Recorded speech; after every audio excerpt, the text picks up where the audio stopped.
Hello mga buddy. Magandang tanghali sa lahat ng driver dyan dito sa Europe. Nandito na tayo sa Czech Republic. Pauwi na tayo ng garahe kasi ito na ang ating backload sa ating malapit sa home base natin sa company. Yan. 3 oras pa yung ating drive para makarating doon.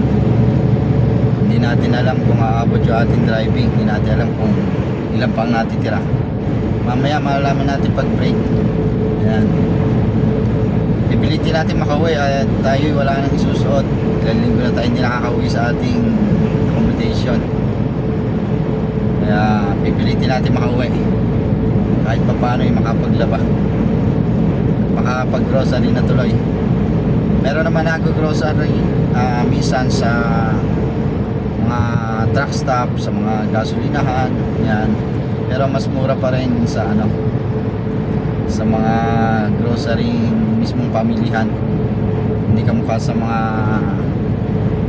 parking area, kamukha ng mga Shell, ganyan, mahal ang mga paninda. Kaya ito, sana makaabot yung ating driving, makauwi. And guys, ingat kayo palagi. God bless. Pa-like naman and subscribe. Thank you.